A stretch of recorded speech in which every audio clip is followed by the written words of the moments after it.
3일 동안 타보시고 결정하십시오. 집 앞까지 배송해 드리겠습니다. 안녕하세요. 리드모터스 대표 조수인입니다. 오늘 보여드릴 영상은요, 아반떼 그랜저가 아니고 정말 타는 사람들만 탄다는 정말 매니아층이 두꺼운 차량입니다.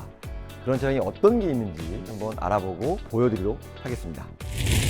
첫 번째 차량은요, 리드모터스 구독자분들이 가장 좋아하시고 그리고 제가 가장 많이 판매해드리고 구매해드렸던 차량이 아닌가 싶습니다.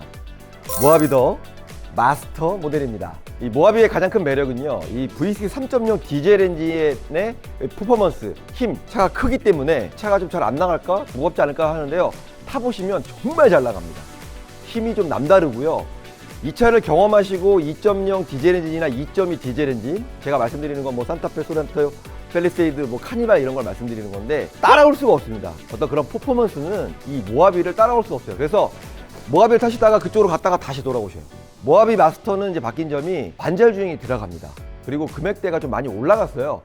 요게 이제 그래비티 모델이라 해서 이제 제일 좋은 모델인데 한 6천만 원이 넘어갑니다. 기존의 모하비, 더뉴 모하비 같은 경우에는 한 5천만 원대라고 하시면 한 1천만 원 정도가 비싸졌다고 보시면 될 것 같아요. 모하비 더 마스터 같은 경우에는 시세가 4천만 원에서 5천만 원 정도에 형성이 되어 있습니다. 이 차 같은 경우에는 신차 금액이 한 6,200 정도 되는데요. 4천만 원 후반대라고 보시면 될 것 같고요. 옵션이 좀 적거나 키로수가 좀 많거나 아니면 연식이 좀 오래된 차량들은 한 4천만 원 초반이라고 보시면 될 것 같습니다. 시세는 아직까지는 굉장히 좋아요.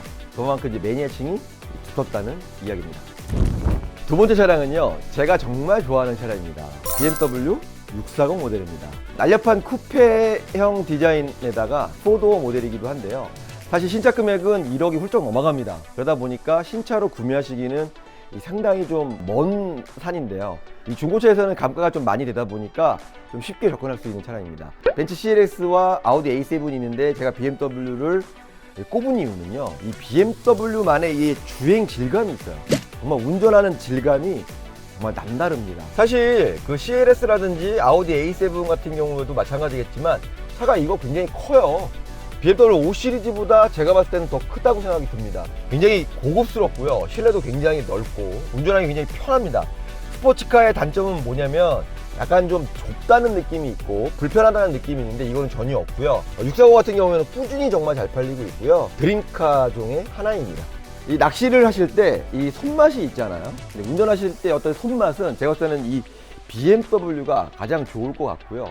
자동차를 좋아하시고 운전하시는 걸 좀 즐기시는 분들은 어떻게 보면 이제 입문용으로 가장 적당한 차량이 이 차가 아닌가 싶습니다. 또한 가격도 저렴한데요. 2014년 9월에 나왔습니다. 키로수는 15만 킬로 뛰었고 완전 무사고 차량이고요. 의사 선생님이 타셨던 차량이에요. 신차 금액은 1억 880만 원이고요. 오늘 판매 금액은 1,920만 원입니다. 가격이 굉장히 저렴하기 때문에요. 자동차를 좋아하시는 분들, 운전을 좋아하시는 분들, 입문용으로 딱 맞는 차량인 것 같습니다. 세 번째 차량은요, 나는 자연이다의 윤택 씨가 선택한 차량입니다.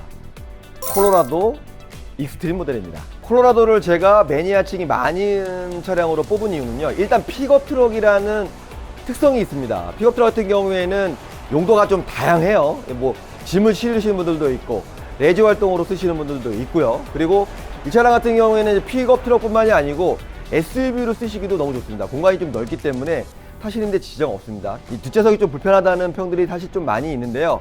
장거리가 아니고 1시간 정도 가는 거리라면 저는 뭐 괜찮다고 생각이 됩니다. 픽업 트럭의 원조는 미국입니다. 끝없는 고속도로를 상상해 보신다면은 왜 이 차가 잘 팔리는지 아마 아실 겁니다. 예.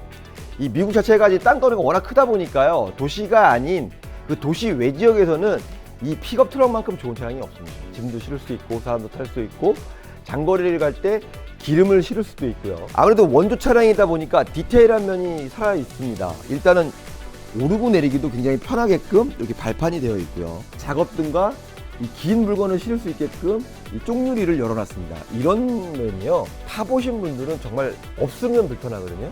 그런데 이런 게 좀 되어 있다는 거. 그 다음에 아까 말씀하셨다시피 트레일러를 연결할 수 있는 연결고리가 또 되어 있습니다. 이 차량을 선택하시는 분들은 극단적으로 좀 나뉘어 있습니다. 20대 초반 분들과 60대, 70대 어떤 은퇴하신 분들이 선호하신 차량인데요. 20대 분들 같은 경우에는 사실 SNS에 혼자 캠핑하시는 모습을 올리는 게 유행이다 보니까 이 차를 딱 세워놓고 모닥불 피워놓고 고기를 굽는 장면이라든지 아니면 이제 여행을 가는 장면, 모든 20대들의 로망이기도 하고요. 꿈의 어떤 시간이라고 저는 이제 생각이 듭니다. 사실 근데 이 차량이 시작 금액이 이제 4천만 원이 넘어요. 그러다 보니까 20대 분들이 쉽게 접근하기는 어려운 차량인데요. 중고차는 2천만 원 중반대에서 후반대면은 사실 수 있는 차량입니다. 이 차량은 2020년식인데요. 키로수가 15,000km밖에 뛰지 않았습니다. 근데 콜로라도는 대부분의 키로수들이 좀 작아요. 그 이유는 이제 캠핑 하시는 동안이나 아니면 전원생활 동안만 잠깐 타시는 차량이다 보니까 대부분의 콜로라도 중고차들은 키로수가 작은 장점이 있습니다. 정말 감가가 많이 된 차량인데요. 어떻게 보면 중고차로 꼭 사셔야 되는 차량은 이 콜로라도가 아닌가 싶습니다. 중고차를 사시려고 아마 고민하시는 분들이 정말 많으실 겁니다. 산타페라든지 그랜저라든지 카니발, 이렇게 일반적인 차량은 사실 이제 많이 접할 수 있는데요. 이렇게 평범하지 않은 차량을요, 우리노모터스에서는 정말 많이 가지고 있으니까요. 오셔서 커피도 한잔 하시고 시운전도 한번 해보시고 한번 타보시고 결정하시는 것도 좋은 선택일 것 같습니다. 감사합니다.